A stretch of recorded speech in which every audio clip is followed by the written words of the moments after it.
Hai Maya Friends, selamat sore. Kembali lagi di Milenial Ngobrol bareng Dokter Maya pada Hospital bersama saya Via. Hari ini seru banget karena dalam suasana Ramadan kita akan membahas mengenai topik yang mungkin lagi dirasakan ya sama seluruh umat muslim di seluruh dunia mungkin, tapi teruntuk di Indonesia. Hari ini kita akan membahas mengenai stay fit and shape dengan berolahraga selama bulan Ramadan. Nah, hari ini Maya pada Hospital di IG Live-nya akan sudah bersama dengan narasumber dokter, yaitu dua dokter cantik dan dokter Juan Francisca Gunawan, yaitu dokter gizi klinis di Mayapada Hospital Kuningan, dan juga dokter Elsye SPKO, yaitu dokter spesialis kedokteran olahraga dari Mayapada Hospital Kuningan. Halo dok, apa kabar dokter? Hai, Halo. Hai halo. dokter, untuk dokter Siska ya, itu panggilannya dokter Siska ya dok ya. So, dokter Iya, Siska lagi ada di mana nih dok sekarang? kebetulan sekarang ini live-nya lagi di rumah nih. Oh, lagi di rumah. Atau dokter Elsya lagi ada di Mayapada Hospital Kuningan ya dok ya. Iya, betul. Oke, Lagi itu habis tuh praktek. habis praktek boleh. Nah, hari ini sebelum kita berbincang-bincang, aku mau memberitahukan beberapa hal penting dulu nih kepada Maya Friends. Untuk Maya Friends, silahkan untuk memberikan pertanyaannya di kolom komentar. Kita juga sudah menerima banyak pertanyaan nih melalui IG Feed. Nanti juga akan kami tanyakan kepada Dokter Siska dan juga Dokter Elsya. Nanti, tapi untuk Maya Friends yang belum berkesempatan memberikan pertanyaan, silahkan memberikan pertanyaannya di kolom IG Live ini ya. Nanti kita akan kumpulkan pertanyaan dan tanyakan kepada Dokter Siska dan juga Dokter Elsya. Nah, kita akan masuk ke dalam topik stay fit and shape dengan berolahraga selama bulan Ramadan. Nah, Dokter Siska dan Dokter Elsya siap ya untuk menjawab pertanyaannya? Siap. Siap. Siap. Oke, untuk pertanyaan pertama nih mungkin bisa dijawab untuk Dokter Elsya. Apakah olahraga saat berpuasa masih bisa dilakukan, Dok? Iya, olahraga saat berpuasa itu wajib dilakukan ya, bukannya boleh apa tidak ya. Mm-mm. Soalnya kenapa? Kalau kita olahraga itu bisa meningkatkan kebugaran jantung paru kita. Terutama apalagi kalau kita lagi berpuasa. Berpuasa itu kan kita berarti menahan haus dan lapar. Nah, itu kita perlu banget tuh membangun dari kekebalan tubuh kita. Imunitas akan meningkat tentunya dengan latihan fisik atau olahraga. Nah, kalau misalnya apa saja sih dok yang harus dipersiapkan dan diperhatikan saat melakukan olahraga di bulan Ramadan ini? Kan soalnya kita sedang menahan makan dan minum gitu ya dok ya. Mungkin kalau misalnya orang takut atau khawatir gitu kalau misalnya olahraga di Ramadan ini. Gimana tuh dok? Ya, tentunya kita harus memperhatikan lokasi dulu. Pertama, kita mau melakukannya di dalam rumah ataupun di luar rumah. Kalau kita Hmm, mau melakukan di dalam rumah, itu lebih aman sih sebenarnya ya. Apalagi hmm. di suasana pandemi seperti sekarang ini. Iya Kalau betul. kita di luar rumah itu tentunya suhu lebih panas, lebih lembab juga, lebih gampang keluar cairan, lebih gampang dehidrasi. Hmm, hmm, Nah, hmm, yang hmm. pertama itu tempat kita harus perhatikan. Yang kedua, jenis olahraga yang kita harus perhatikan kita mau lakukan seperti apa gitu. Misalnya kita mau melakukan jogging atau senam atau yoga atau mungkin berenang, itu dilakukannya kapan sih tepatnya? Biasanya sih kalau misalkan lebih aman setelah berbuka puasa. Hmm. Kenapa? Karena kan kita sudah mengisi energi yang masuk ya dengan makanan. Tentunya dengan makanan, dengan minuman, lebih tidak mudah pusing, tidak mudah lelah, nggak gampang dehidrasi. Hmm. Tetapi kalau mau dilakukan pagi hari, siang hari, atau sore hari sebelum berbuka, boleh-boleh saja. Hmm, Dan hmm. nanti ya kita bahas ya lebih lanjut ya. Oke, untuk kita akan bahas lebih lanjut ya, Dokter Elsya. Nah, kalau misalnya jenis-jenis olahraganya di dokter, tadi kan dokter juga udah mention ya, ada beberapa, ada yoga, ada lari ya, dok ya. Mungkin Ya, bisa kasih tahu tipsnya nih, dok, jenis-jenes olahraga apa aja sih, dok, yang bisa dipilih dan baiknya kapan dikerjakan. Tadi udah ada sempat di mention sedikit ya, dok ya, kalau misalnya sesudah berbuka puasa. Tapi mungkin bisa jelaskan lebih lanjut lagi, dok. ya. Jadi sebenarnya kalau misalkan kita mau berolahraga tuh ada 3 jenis olahraga yang biasanya kita lakukan. Yang pertama latihan aerobik. Itu fungsinya untuk melatih dari kebugaran jantung paru kita. Yang kedua Mhm. itu latihan beban. Nah, itu fungsinya kita melatih kekuatan otot kita, latihan ketahanan otot, dan juga kepadatan massa tulang. Nah, yang ketiga itu latihan fleksibilitas. Dia tuh fungsinya untuk membantu peregangan dari sendi-sendi kita. Jadi supaya kita beraktivitas lebih mudah, kita perlu rentang gerak sendi yang baik. Nah, 3 hal ini perlu diperhatikan. Sebaiknya dilakukan juga rutin ya. Kalau misalkan kita melakukan latihan fisik atau olahraga, kalau kita lakukan minimal 3 kali dalam seminggu, dalam waktu 3 bulan biasanya mempunyai manfaat tuh. Terutama kalau kita di bulan Ramadan seperti ini. Gitu. Jadi nggak boleh setiap hari juga ya dok ya kalau misalnya sebenarnya berolahraga ya dok? Iya, kalau belum pernah sama sekali, sebaiknya dimulai perlahan. Mulai dari yang ringan terlebih dahulu, step by step, minimal 3 kali seminggu dulu. Nanti kita tingkatkan secara perlahan, bisa sampai 4 kali atau 5 kali dalam seminggu. Lalu waktunya juga harus diperhatikan. Jika belum pernah melakukan latihan fisik atau olahraga, kita mulai dari start sekitar 20 menit. Nanti tingkatkan secara bertahap, targetnya kira-kira 1 jam. Untuk total keseluruhan, kurang lebihnya sekitar 150 menit dalam seminggu. 150 menit dalam seminggu, Oke. Mungkin itu juga bisa dibagi-bagi sesuai dengan ketahanan tubuhnya dari seseorang itu ya dok ya? Iya, betul. Misalnya kita mau bangun ketahanan tubuhnya sehari 30 menit nih olahraganya, berarti bisa 5 kali sehari, 5 kali seminggu ya.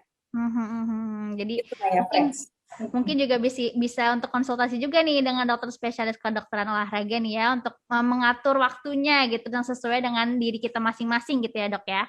Betul. Oke, nah kalau tadi kita juga udah membahas mengenai olahraga, nah kita sekarang untuk asupannya nih, Dokter Siska, mungkin bisa dijawab nih dok, dalam bulan puasa ini kira-kira jenis makanan apa yang harus dihindari agar bentuk badan tetap ideal nih Dokter Siska?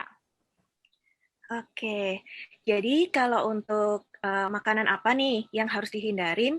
Yang harus dihindari ini makanan yang tinggi lemak atau tinggi minyak dan juga tinggi gula. Itu terutama.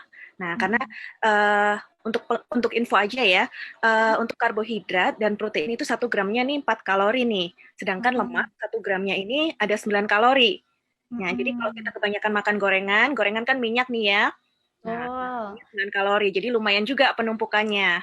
Oh, baik. Jadi kalau puasa bukannya kurus malah jadi tambah gendut ya dok, kalau makan gorengan pas buka puasa ya. Tapi susah dok menahannya rasa kalau habis buka puasa kan pengen makan sop buah gitu kan, goreng-gorengan tuh kayaknya enak gitu. Gimana sih dok tipsnya untuk menghindari kayak gitu? Oke, jadi kalau untuk tips ya tentunya ini yang penting dari ini sih kesadaran diri sendiri nih. Nggak bisa nih kalau nggak dari diri sendiri. Ya, kalau kita sendiri udah sadar nih, nanti ada batasannya. Makan boleh, cuman tentu saja nggak berlebihan ya. Makan sih masih boleh, gitu.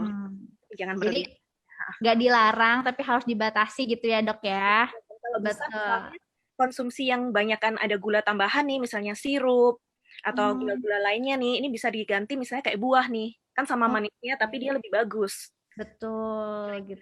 Juga lebih bagus gitu. Oke. Jadi kalau misalnya makan sop buah gitu, makan buahnya jangan minum kuahnya ya dok ya, kan itu penuh gula gitu. Iya gitu, bisa gitu juga. Oke, nah dok kan kalau misalnya bulan puasa ini kan kita jadinya pola makannya jadi terganggu lagi nih. Biasanya kita makan 3 kali sehari, pagi, siang, malam. Terus sekarang kita cuma malam aja gitu kan, malam dan subuh. Nah sebenarnya gimana sih dok sebaiknya mengatur pola makan selama bulan puasa ini? Nah, kalau untuk pola makannya tentu saja mengikuti jadwalnya ya, ada sahur, ada buka kan ya, itu berarti 2 makan berat ya, sama diantaranya pada waktu malam itu bisa 1-2 kali snack sesuai kebutuhan nih, kan tergantung kondisi, tergantung masing-masing individu. Nah, kalau untuk makanannya sendiri, itu harus lengkap nih, karena kita makan cuma 2 kali ya, supaya kebutuhan gizinya bisa terpenuhi nih, tiap kali makan nih harus ada karbohidratnya. Ya, terutama karbohidrat itu lebih baik dipilih yang karbohidrat kompleks. Contohnya adalah misalnya nasi merah, nasi coklat, atau produk gandum-ganduman atau kentang. Itu untuk sekali makan 1-2 porsi. Nah, ini kenapa ada rentangnya nih? Karena tergantung kan kebutuhan kalori kita masing-masing orang berbeda nih. Ini secara umum. Nah, yang kedua untuk proteinnya. Proteinnya bisa dipilih ayam atau ikan atau telur, tahu dan tempe itu sekitar 1-2 porsi. Lalu tentu saja harus ada buah dan sayurnya sekitar 2-3 porsi nih untuk sekali makan. Dan jangan lupa untuk cairan ya, airnya juga harus cukup nih. Itu. Oke, tadi aku menarik tuh dok. Dokter menyebutkan proteinnya nggak ada daging merah, itu kenapa ya dok ya? Nah, daging merah ini itu untuk kalorinya sendiri lumayan tinggi. Oh, Karena dia lebih baik. tinggi kadar lemaknya ya dibandingkan misalnya ayam dan ikan. Jadi Oh, kalau baik. dimakan berlebihan, itu bisa menaikkan berat badan. Oke, oke dok. Nah tadi kan dokter juga menyebutkan pola makannya saat buka juga ada ya, makanan berat, saat sahur ada makanan berat diselingi dengan snack ya dok ya. Nah kan biasanya nih dok, kalau misalnya perempuan-perempuan kan diet kalau nggak mau makan malam gitu, apalagi kan sebelum tidur gitu kan, kalau misalnya makan snack dulu bisa jadi nanti kayak makin gendut gitu. Nah itu gimana dok tipsnya? Kira-kira makan apa nih sebelum tidur gitu yang bisa kayak ngenyangin tapi tetap sehat gitu dok? Ada tips gak? Ya. Jadi kalau misalnya ini lagi waktu puasa ya, ingin berat badannya turun dan nggak pengen naik, ini snacknya yang saya maksud di sini buah nih, buat Oh, snack. oke, Jadi baik. dia kan tinggi serat, tapi kalorinya rendah. Mm-mm, Jadi untuk mm-mm. snacknya bisa buah. Buah-buahan. Tapi buah-buahnya juga jangan terlalu banyak fruktosanya juga ya, dok. Jangan terlalu banyak gulanya ya. Untuk buah sendiri secara umum, bila dalam jumlah wajar itu tidak apa-apa. Tapi tentu Mm-mm, saja kalau berlebihan banget itu juga nggak bagus. mm-mm, Walaupun mm-mm. buah ini tinggi serat, dia kan memang masih masuknya karbohidrat, Betul. terutama untuk penyandang diabetes ya. Mm-mm, Nah, itu yang mm-mm. harus diiniin. Tidak boleh maksudnya dalam satu waktu makan dalam jumlah terlalu banyak. Oke, jadi walaupun kayak mangga yang manis juga itu tuh nggak tetap gak apa-apa, walaupun porsinya secukupnya aja gitu ya dok ya. Ya. Oke, nah ini untuk boleh nih dua dokter, dokter Elsie dan dokter Siska boleh menjawab. Nah, bagaimana tips dan triknya agar bisa menjaga kesehatan dan kebugaran saat puasa? Mungkin bisa dijawab dulu oleh dokter Siska mungkin ya? Oke. Nah, kalau pada waktu puasa biar kita tetap fit dan bugar, berarti tentu saja pada waktu buka dan sahur tetap harus makan nih. Nggak boleh Mm-mm. karena nanti saya pengen diet sekalian aja. Nanti makannya cuman sahur aja misalnya atau Mm-mm. cuman buka aja. Jadi makan cuman sehari sekali gitu. Atau misalnya dilewatkan waktu makannya cuman minum air putih, itu juga jangan. Ya, itu berarti nanti terlalu low kalorinya. Mm-mm. Nanti tentu saja produktivitas kerja juga turun kan, jadinya performanya turun, nanti nggak bisa konsentrasi. Jadi itu, jadi waktunya makan tetap makan, tapi tentu saja dipilih jumlah dan jenisnya nih, kalorinya tidak boleh berlebihan. Oke, baik. Kalau misalnya untuk dokter Elsia, untuk menjaga kebugarannya, menjaga shape-nya, gimana dok? Ya, yang pertama dari aktivitas fisiknya dulu ya. Yang kita harus hidup aktif. Hidup Mm-mm. aktif itu biasanya kita lihat dari jumlah langkah harian.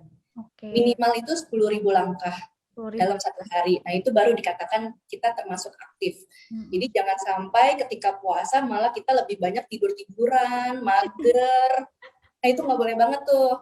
Saya kasih tips nih. 10.000 langkah itu kurang lebih sekitar 8 kilometer. Delapan. Gimana sih supaya bisa tercapai dalam satu hari? Hmm. Gampang banget. Jadi setiap 2 jam coba bergerak 10 menit.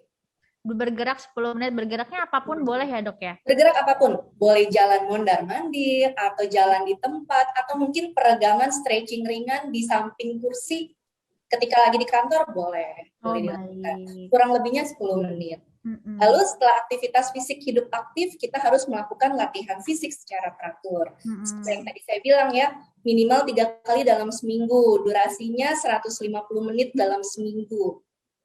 Lalu diperhatikan kalau lagi berpuasa intensitasnya ringan hingga sedang saja. Ringan Jangan sedang sampai sedang. terlalu tinggi gitu ya. Jangan sampai kita nanti malah pusing, gula darah terlalu rendah, malah pengen yang tinggi, misalnya sprint gitu. Dibanding lari sprint, lebih baik kita jalan cepat atau jogging. Oke, Lebih baik. aman. Jadi tetap kardionya juga dapat, tapi nggak terlalu menyiksa diri gitu ya dok ya?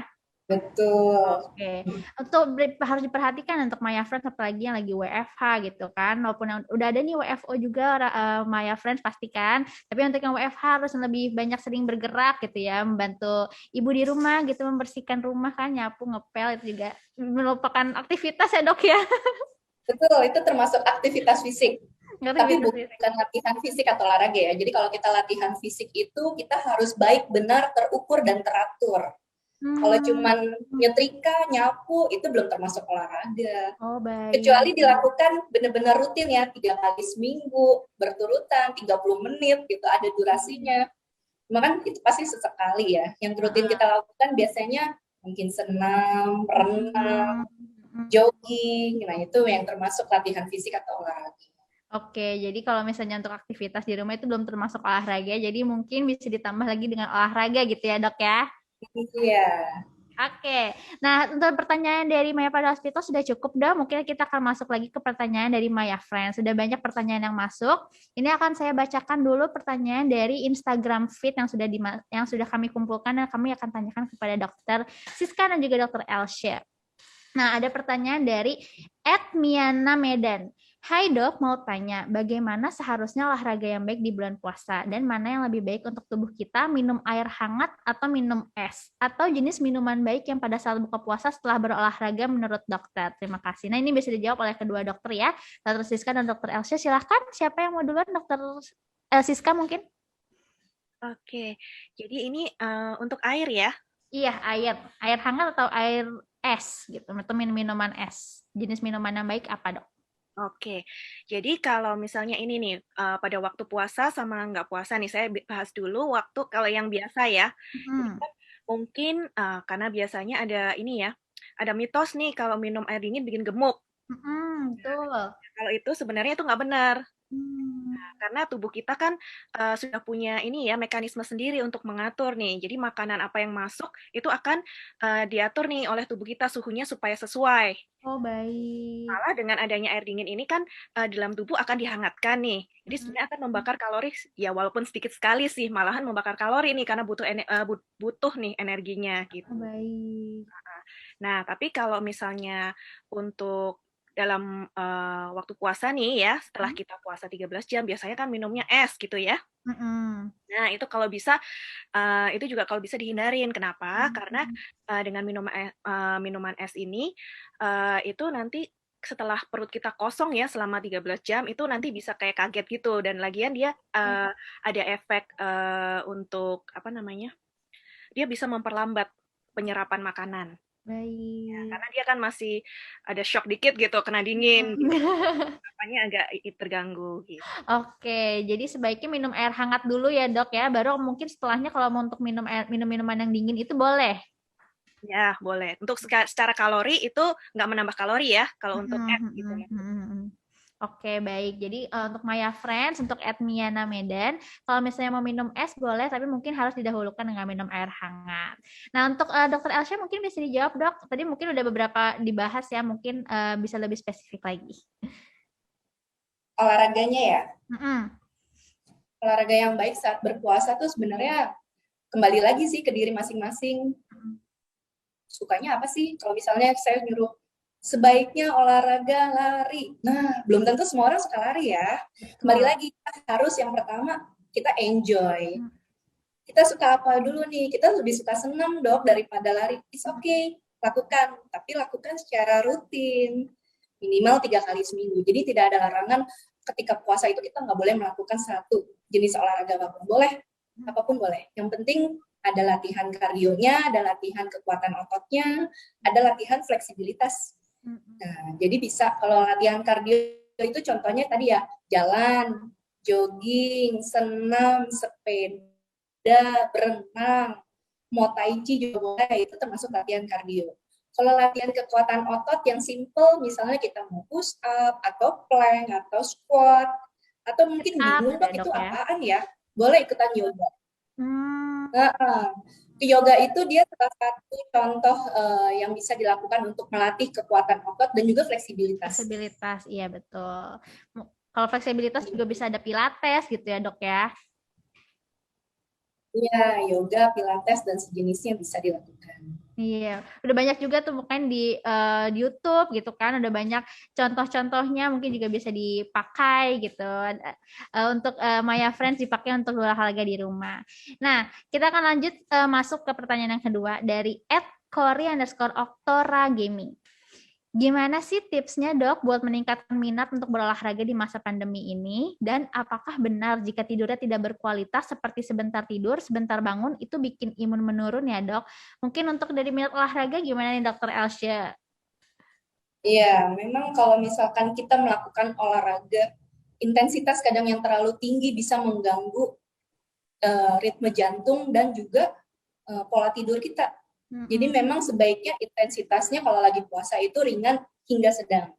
Dan lebih baik lagi kalau misalkan Maya Friends punya berkebutuhan khusus, dalam arti punya penyakit tertentu, misalnya diabetes atau hipertensi, atau mungkin berat badannya berlebih, itu lebih baik dikontrol dulu ke dokter, diperiksa lebih lanjut supaya nanti program olahraganya itu bisa tepat dan sesuai.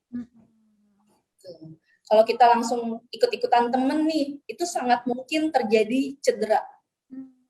Risiko cedera lebih tinggi. Mungkin sekali itu terjadi. Atau tiba-tiba serangan jantung mendadak, itu juga sering bagi yang berat badannya berlebih ya, kita paksa pengen cepat-cepat kurus nih misalnya. Terus pakai jaket yang terlalu ketat saat olahraga, udah itu makin dehidrasi deh. Jadi memang lebih baik itu kita konsultasi terlebih dahulu ke dokter spesialis kedokteran olahraga, dan untuk pola gizinya ke dokter spesialis gizi klinis. Betul. Jadi jangan lupa kalau misalnya Maya Friends mungkin kira-kira ingin melakukan diet gitu ya, bisa konsultasi dulu kepada dokter supaya juga bisa teratur, makanannya diatur, juga pola olahraganya diatur gitu ya dok ya, supaya nggak ada cedera atau mungkin malah jadi tambah penyakit pencernaan gitu gara-gara diet. Jadi mungkin bisa dikonsultasikan dulu kepada dokter, bisa dilihat jadwal dokternya di bawah sini, nanti ditunjukkan ada jadwal dokter Elsa dan juga dokter Siska di Mayapada Hospital Kuningan. Oke, lanjut ya dok ya ke pertanyaan selanjutnya. Ada dari Guntur Halilintar. Dok, saat olahraga di bulan Ramadan dengan di hari-hari biasanya, apakah ada beda kualitasnya ya? Tadi mungkin sudah dibahas ya dok ya, kalau misalnya untuk di bulan Ramadan ini, mungkin dari ringan sampai sedang gitu ya dok ya? Iya, betul sekali. Jadi jangan sampai intensitasnya terlalu tinggi. Kecuali memang terlatih ya, misalnya atlet. Memang mereka dikondisikan memang harus pekerjaannya, intensitas olahraganya kebanyakan tinggi. Nah itu nggak apa-apa, disesuaikan saja nanti dengan kebutuhan nutrisinya. Untuk program latihannya tetap sesuai seperti sebelum Ramadan. Oke, baik. Jadi tetap juga dikonsultasikan kepada dokter ya dok ya. Oke, pertanyaan selanjutnya dari Suharlin Z Drummer. Dok, kenapa kalau kita turun berat badan saat puasa sering naik lagi setelah lebaran? Iya sih, ini bener nih ya. Terus lalu makanan apa yang harus dipilih supaya tidak loyo dok? Lalu gimana cara menghadapi kantuk saat berpuasa padahal sudah rutin berolahraga? Mungkin bisa dijawab duluan oleh dokter Siska. Silahkan dok. Oke. Ya, gini. Jadi biasanya kalau pada saat puasa ini ada 3 macam orang nih. Turun berat badannya. Yang kedua sama-sama aja. Yang ketiga naik malahan. Bener dok. Jadi kalau misalnya biasanya dari penelitian ini juga udah terbukti ya. Jadi sebagian besar para pesertanya ini setelah puasa itu setelah 1 bulan turun berat badannya sekitar 1-2 kilo. 1-2 kilo. Kemudian kembali ke pola makan yang normal, ternyata balik lagi ke berat badan yang asal nih, gitu. Jadi ini kan berarti mungkin kan biasanya makan 3 kali nih, jadinya makan cuma 2 kali. Mungkin porsinya makannya tetap nih. Gitu. Porsi makan sama biasanya tetap, berarti kan makannya cuma 2/3 kalori nih daripada yang biasanya. Jadi ini yang bisa jadi penyebab turun kan jadinya berat badannya. Nah nanti setelahnya kembali lagi ke biasa makan 3 kali sehari, jumlahnya ya kayak yang sebelumnya, nah berarti naik lagi. Gitu. Ini gimana tuh dok cara tips dan triknya supaya kita tetap mungkin kayak udah seneng nih ya, aduh ya ampun turun berat badannya puasa gitu kan. Apakah tetap harus dilanjutkan puasa dok? Tapi kan pengen ya makan siang-siang. Nah gini, jadi nggak perlu harus puasa juga. Jadi yang terpenting ini kalorinya nih jumlahnya dalam sehari. Jadi bisa saja kita misalnya konsumsi makanan seperti waktu kita makan jumlahnya seperti puasa nih. Tapi dibaginya nih. Oke. Porsi besar itu dibagi jadi 3 gitu. Jadi nanti bisa disesuaikan. Oke, jadi nanti disesuaikan mungkin ada diselingi snack gitu ya dok ya. Tergantung kebutuhannya nih. Oke. Berapa yang harus dicapai misalnya berat badannya gitu. Nah, kalau misalnya untuk selama bulan puasa nih dok, makanan apa aja sih yang harus dipilih supaya nggak loyo nih dok? Nah, berarti supaya nggak loyo, berarti harus lengkap nih yang gizinya makanannya. Seperti yang tadi saya bilang ya, harus ada karbohidratnya. Kalau bisa karbohidrat kompleks. Karbohidrat kompleks tadi kenapa?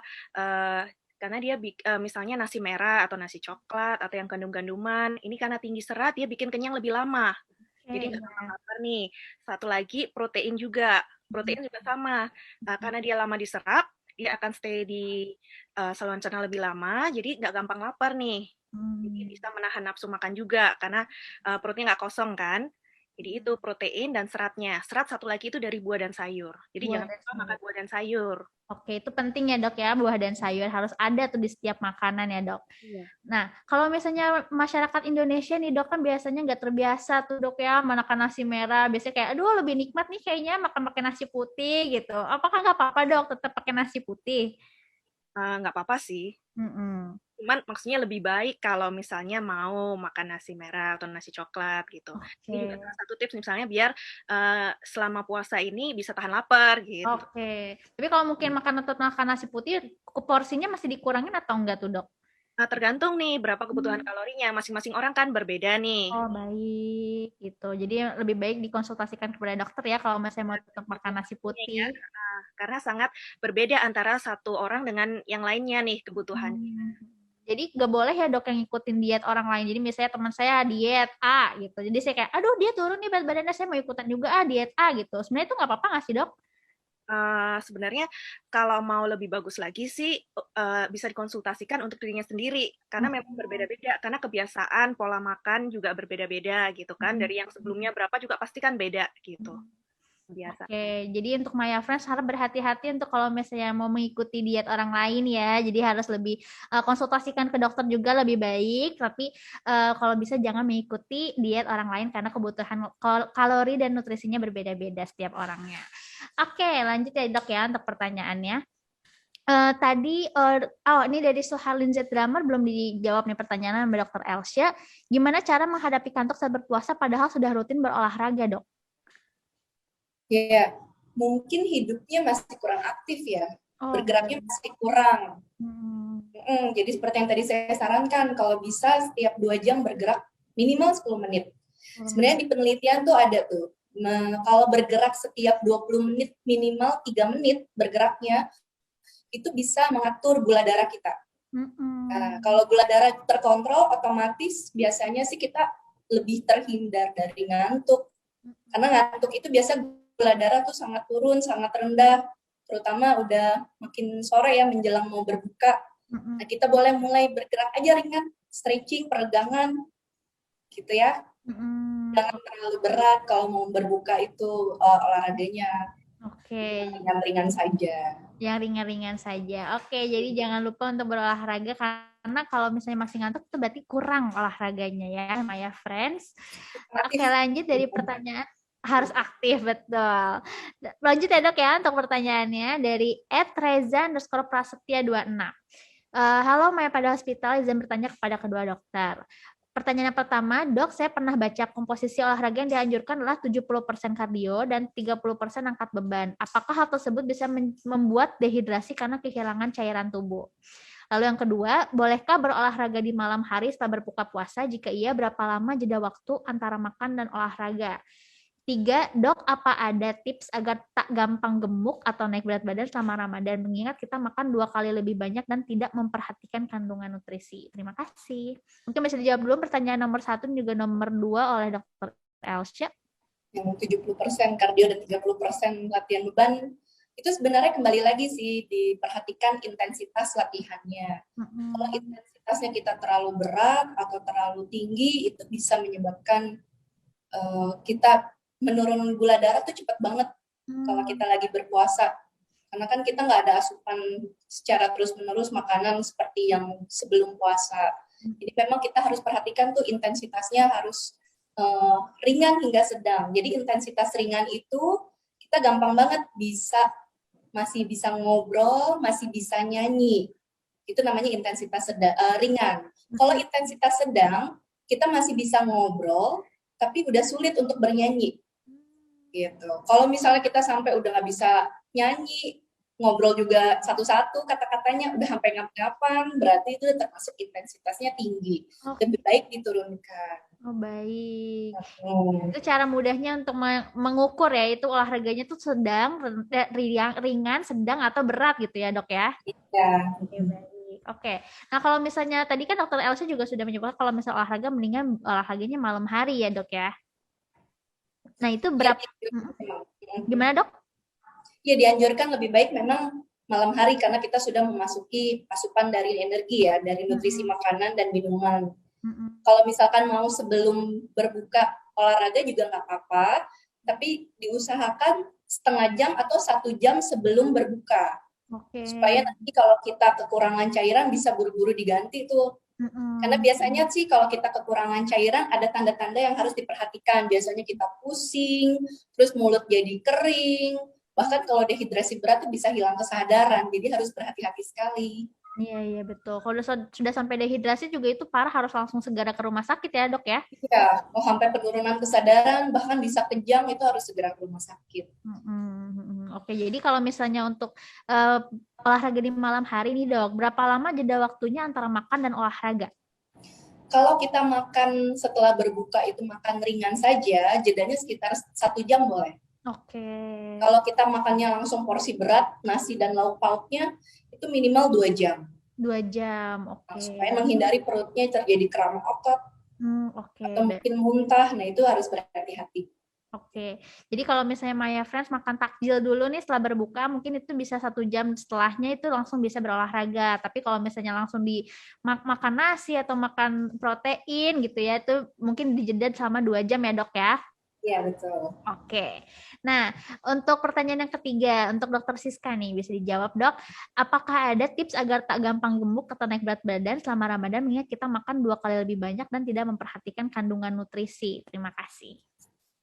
Oke, jadi kalau misalnya seperti yang tadi, makan 2 kali lebih banyak dan tidak memperhatikan kandungan nutrisi, ya pastinya pasti akan naik nih setelah 1 bulan. Kan kalau misalnya kita makan 3 kali sehari nih misalnya ya, kalau puasa kan jadi 2 kali.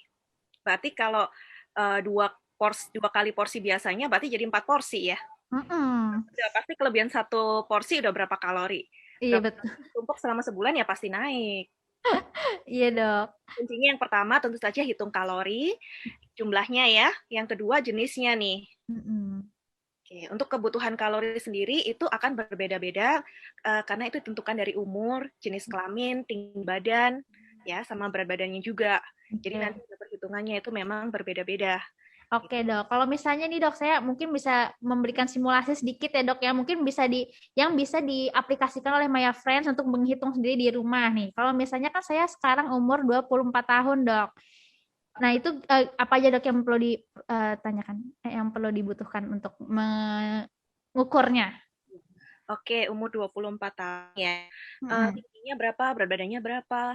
Sekarang saya tingginya 156 dan berat badannya 52. Oke. Oke, untuk aktivitasnya biasa ya? Iya, ke kantor aja sih dok. Nah, ini sih sekitar 1.500-1.600 kalori. 1.500 sampai 1.600 kalori. Nah, itu cara mengukurnya yang mudahnya gimana tuh, dok? Kalau ini saya hitungnya pakai rumus ya. Oh, pakai rumus. Oke. Bisa dicari di Google kah, dok?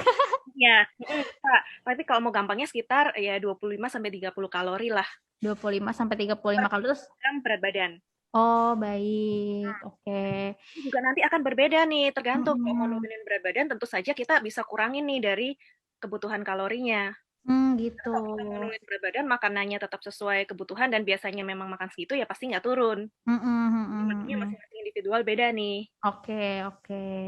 Baik, sip. Kalau misalnya kayak begitu, untuk Maya Friends mungkin pengen tahu lebih akuratnya gitu ya, daripada kita ngitung-ngitung sendiri gitu di rumah, ini bisa datang langsung ke dokter spesialis gizi, bisa di Maya Pada Hospital Kuningan bersama Dokter Siska.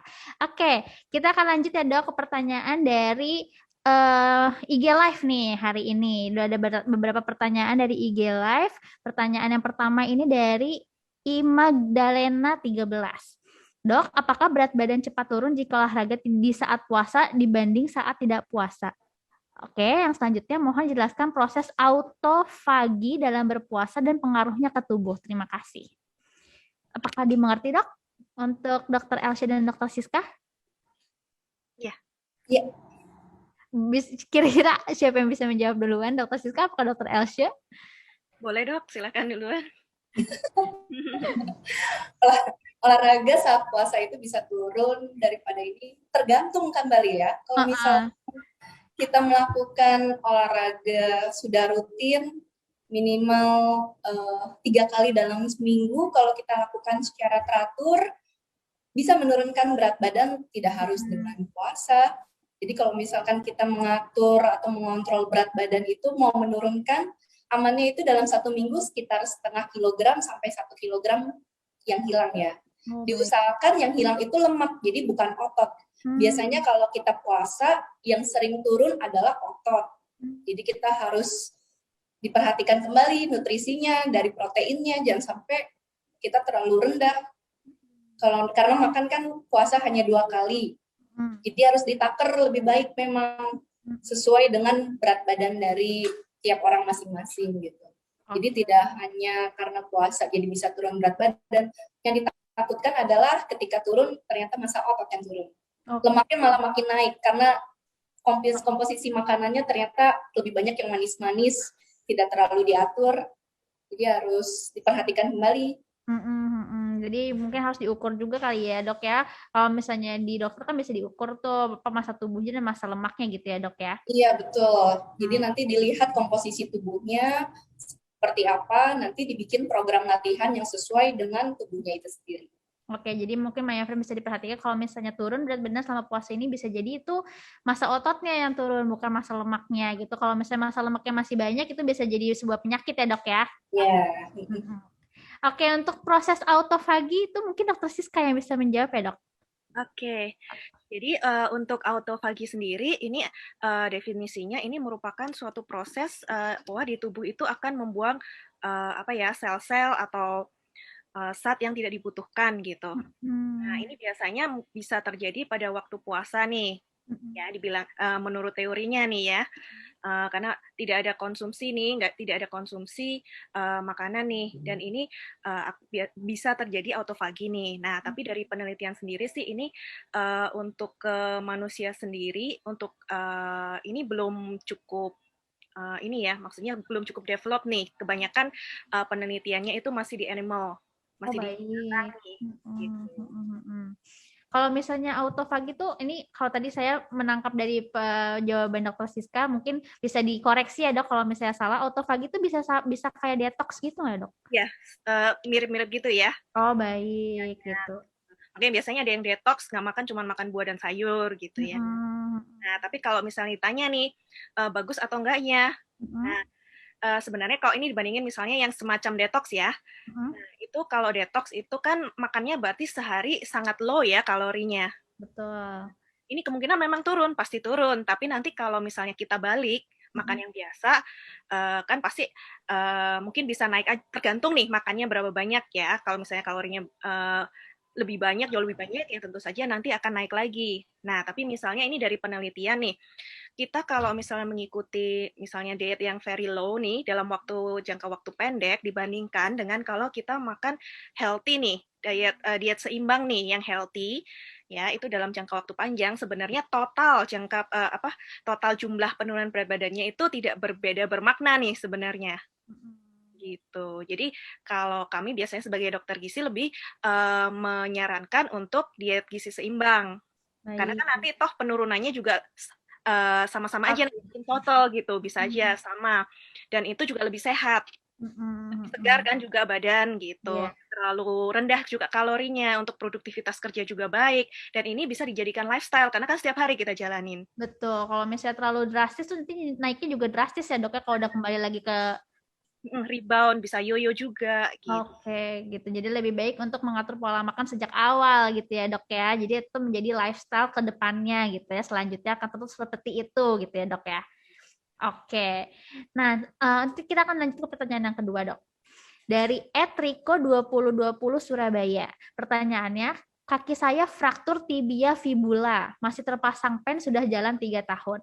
Olahraga apa yang cocok saat puasa dan tidak beresiko bagi pen di ankle kaki kanan saya, dok? Nah ini agak lebih spesifik ya dok ya, kakinya fraktur tibia fibula, masih terpasang pen dan sudah jalan 3 tahun. Nah gimana nih dokter Elsya? Ya, sebaiknya itu dikonsultasikan kembali ya ke dokter spesialis ortopedinya ya, sudah 3 tahun masih pasang pen. Terus jalannya seperti apa, udah bisa atau belum gitu. Dan memang harus diperiksa lebih lanjut sih, tidak bisa digeneralkan kalau pasien post fraktur boleh olahraga ini. Memang seharus dilihat dulu sih ya. Agak sulit kalau misalkan kita mengeneralkan gitu.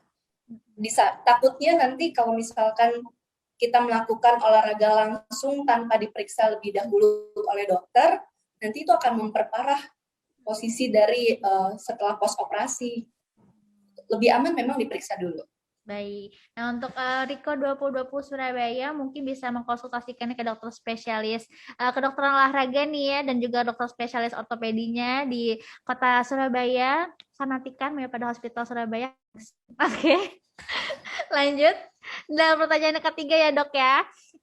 Dari Ed Khairidahan. Pertanyaannya, Dok, saya mempunyai berat badan 90 kg dan masih menyusui. Oh, ibu menyusui nih. Bagaimana tipsnya agar dapat menurunkan selama bulan puasa? Oke, mungkin bisa dijawab oleh keduanya nih ya, Dok ya, untuk dari Dokter Elsie dan juga Dokter Siska. Silahkan, mungkin Dokter Siska duluan. Oke, jadi untuk ibu menyusui, nah tergantung nih, ini menyusuinya udah bulan keberapa, atau udah setahun lebih nih. Nah, kalau misalnya untuk 6 bulan pertama, sebaiknya tidak usah misalnya diet menurunkan kalori dulu nih. Asal makanya juga tidak sampai yang terlalu berlebihan banget gitu ya. Kan ini juga pengen turun nih ya, habis melahirkan gitu.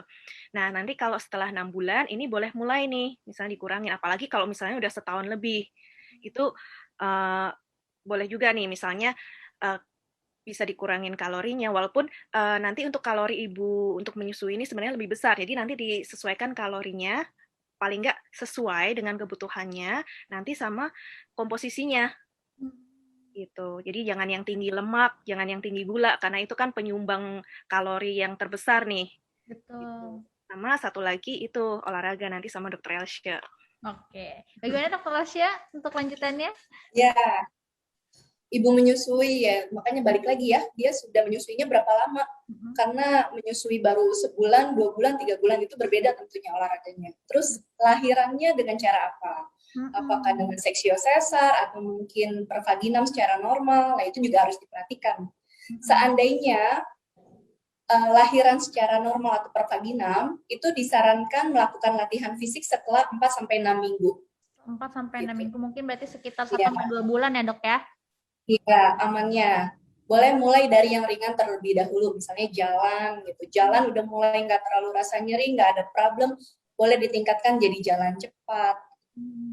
Kalau misalkan dia lahirnya secara seksio sesar, dioperasi, berarti itu minimal melakukan latihan fisik amannya setelah 3 bulan. Setelah 3 bulan lahiran. Setelah 3 bulan lahiran. Nah, latihan seperti apa yang sebaiknya disarankan? Ya kembali lagi sama ya. Latihan dari aerobiknya diperhatikan, latihan dari kekuatan otot, dan juga fleksibilitas. Apalagi kalau misalnya ibu hamil kan pasti kalori yang dibutuhkan lebih banyak karena dia memberikan asupan juga untuk anaknya gitu ya, Dok ya. Gitu. Jadi kalau bisa mungkin apakah disarankan untuk diet dulu, Dok, atau mungkin gimana? Tergantung nih. Kalau untuk ya silahkan Dokter Siska dulu. Jadi tergantung untuk asupan sebelumnya seberapa nih, paling nggak disesuaikan sama kebutuhannya aja dulu, itu untuk baik. Berarti bisa dibanyakin, kalau bisa dibanyakin olahraganya itu lebih bagus lagi. Oke, jadi untuk asupannya mungkin normal, tapi untuk olahraganya yang diperbanyak gitu ya, Dokter Elsie? Ya, mungkin ditambah ini ya, tambahan untuk dokter yang tadi dari Dokter Siska, kalori kalau yang kita perlukan untuk ibu menyusui atau ibu hamil itu ditambah 300 kalori dari jumlah BMR, basal metabolic rate, jadi kebutuhan hariannya dia berapa. Jadi tidak boleh terlalu berlebihan juga, harus ditakar. Oke, baik. Kalau nanti berlebihan mentang-mentang saya lagi hamil dong, pengen makan banyak, buat si ibu, buat si janin, ternyata buat si ibu yang malah makin besar. Oke, jadi jangan jadi excuse ya, Dok ya, makan jadi 2 kali porsi gitu, nggak boleh juga ya, Dok. Oke, lanjut ya, Dok ya. Ini kita pertanyaan yang keempat dari Tina Satrian 91. Dokter, boleh nggak minum kopi di bulan puasa dan panduannya seperti apa? Mungkin Dokter Siska bisa menjawab, Dok. Ya. Untuk kopi sendiri boleh-boleh saja, tapi untuk minum jangan berlebihan juga, karena kopi, kafein ya ini ya, kopi, teh, minuman bersoda, ini kan ada efek diuretik nih. Diuretik itu apa, Dok? Mungkin ada Maya Friends yang belum tahu. Lebih sering buang air kecil. Oh, baik. Nanti takutnya ini bisa menyebabkan dehidrasi. Dengan puasa kita juga puasa minum ya. Makanya dalam sehari itu harus dicukupin juga kebutuhan cairannya. Minimal 8 gelas nih. 8 gelas atau 2,5 liter ya, Dok ya? 8 gelas. Ya, 2 liter lah ya kalau dihitung ini. Gitu. Oke. Nah, kalau misalnya untuk waktunya Dok gimana Dok? Mungkin ada tipsnya, ada saran waktunya sekitar jam berapa sampai jam berapa yang bikin kan kalau ngopi kan jadinya nggak ngantuk ya Dok ya. Pagi kalau misalnya malam ngopi jadinya nggak ngantuk malah jadi nggak tidur memang nggak baik juga untuk tubuh gitu. Mungkin ada saran waktunya Dok jam berapanya? Kalau untuk ngopinya ya mungkin disesuaikan aja ya. Nggak ada sih maksudnya yang harus jam berapa, tapi disesuaikan aja misalnya nyamannya gimana untuk masing-masing. Nah, tadi satu lagi saya lupa untuk kopi ini juga kalau bisa jangan ditambah terlalu banyak susu dan gula juga, nanti kalorinya nanti akan nambah lagi nih, gitu. Terutama misalnya untuk yang obes, gitu. Jadi mungkin kalau misalnya mau ngopi bisa kopi hitam atau mungkin americano gitu ya Dok ya. Jadi yang tidak banyak tambahan susu dan juga gula. Nah, untuk kalau misalnya minumnya jam waktunya itu disesuaikan kembali dengan individu masing-masing gitu ya. Ketahanan tubuhnya seberapa gitu ya Dok ya. Tapi kalau misalnya kopi itu dia diuretik atau mengikat cairan gitu Dok. Jadi harus lebih diperbanyak minum air putihnya. Ya. Oke, itu untuk sum up. Nah, gimana Dok? Walaupun nggak minum kopi pun, itu untuk kita kebutuhan cairan juga harus cukup nih. Jadi 8 gelas bisa dibagi nih, misalnya 2 gelas saat sahur, 4 gelasnya saat berbuka ya, di antara waktu-waktu itu, 2 gelas saat malam sebelum tidur gitu misalnya. Oke, yang penting jangan 8 gelas itu diselingin sama kopi gitu ya Dok ya. Jadi 8 gelas, jadi 7 gelas air, 1 gelas kopi itu enggak ya, tapi penting 8 gelas air putih gitu ya Dok ya. Nggak boleh aja sih, kalau misalnya boleh aja. air misalnya 1 kopi gitu juga bisa sih, karena sebenarnya ini cairan nih, kan nggak ada airnya kan, gitu. Cuma zatnya kopinya itu punya efek diuretik. Gitu. Oh gitu, oke baik Dok, siap. Saya paham selanjutnya. Nah, kita akan masuk lagi ke pertanyaan selanjutnya Dok ya, dari Leonardi Agustius. Pertanyaannya, bagaimana nutrisi dan olahraga yang sesuai dan aman bagi pasien dengan riwayat penyakit jantung yang sedang menjalani puasa? Oh, untuk pasien penyakit jantung nih bagaimana olahraga dan nutrisi yang sesuai nih Dok? Mungkin bisa dijawab dulu Dokter Elsie Dok, silahkan. Oke. Untuk olahraga bagi pasien jantung, ini mau dia puasa ataupun tidak, memang sebaiknya disarankan periksa terlebih dahulu ya ke dokter spesialis kedokteran olahraga untuk aman.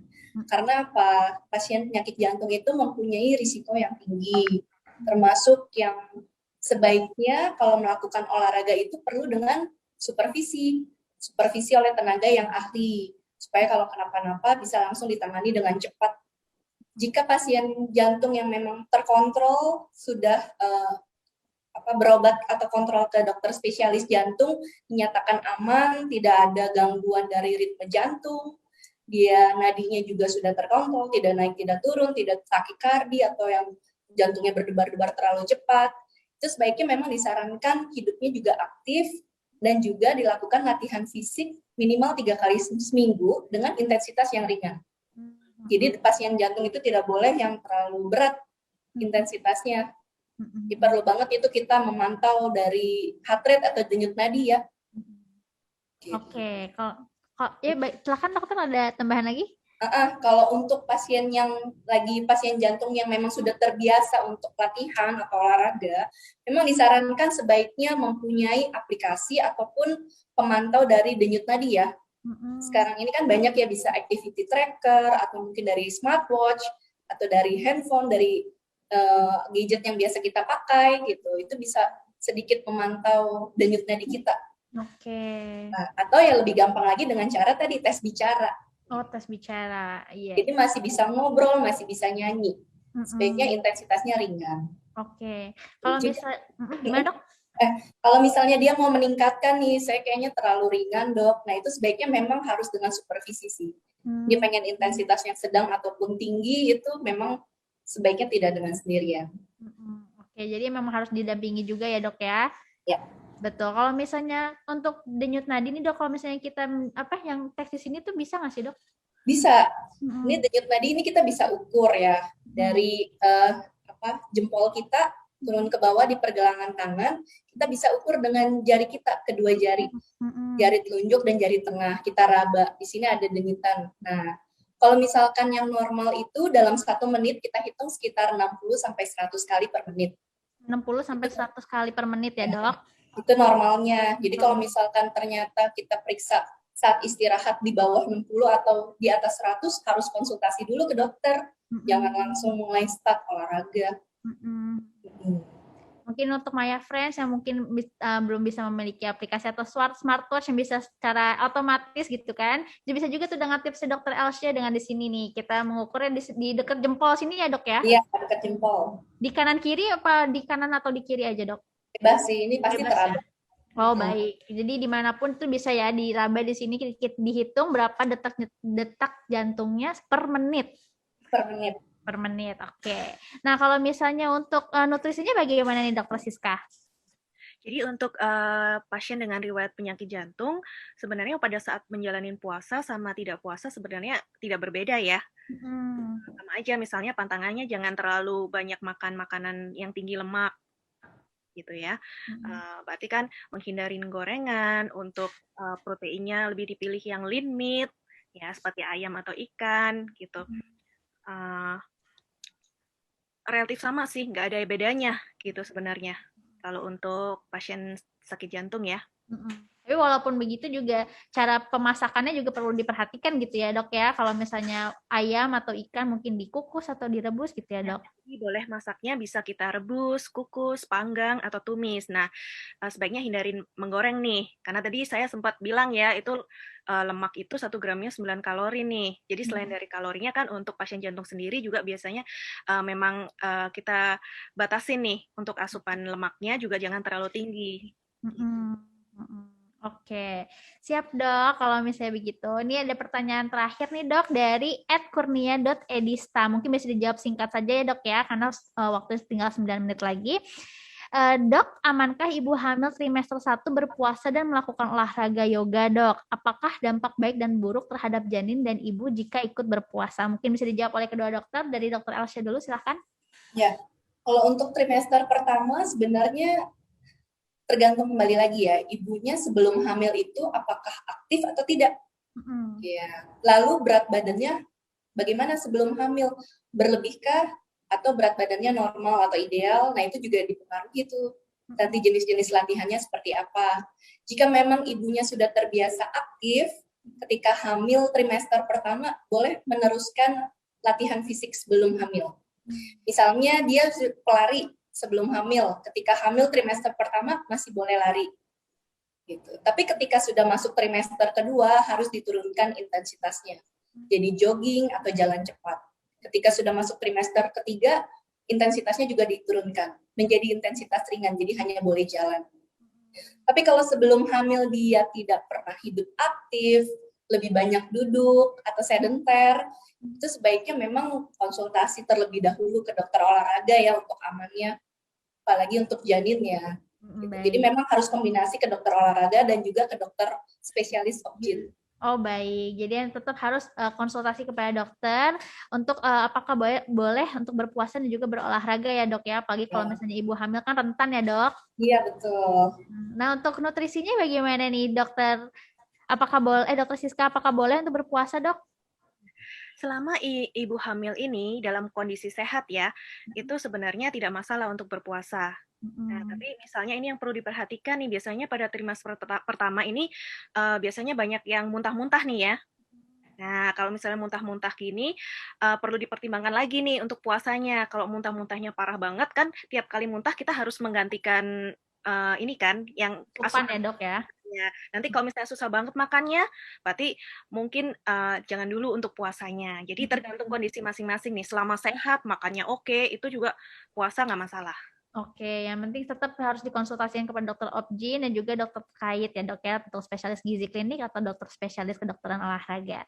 Nah, pertanyaan dari Maya Friends sudah selesai dok dijawab. Terima kasih untuk jawabannya, dan kepada Maya Friends yang mungkin ingin mengkonsultasikan dirinya kepada dokter spesialis gizi klinik dan juga dokter spesialis kedokteran olahraga, bisa kepada Maya pada Hospital Kuningan dengan dokter Siska. Dokter Siska akan ada di Senin sampai Jumat jam 2 sampai jam 6, tapi by appointment ya, jadi harus menghubungi Maya pada Hospital Kuningan dengan menghubungi hotline 150 770 untuk melakukan appointment dengan dokter Siska. Kalau misalnya untuk dokter Elsya bisa ada di hari Senin jam 3 sampai dengan jam 6, lalu di hari Selasa jam 9 sampai jam 12, dan hari Jumat juga jam 9 sampai jam 12. Benar ya dokter Elsya? Iya betul. Oke, itu di Mayapada Hospital Kuningan, tapi book by appointment juga ya sehari sebelumnya kalau bisa. Jadi supaya dokter Elsie juga mengetahui ada pasien nih hari ini gitu. Nah, kalau misalnya untuk terakhir nih dokter Siska dan juga dokter Elsie, apakah ada pesan terhadap Maya Friends untuk stay fit and shape selama berbulan Ramadan ini? Bisa memberikan pesannya dok, mungkin dari dokter Siska terlebih dahulu.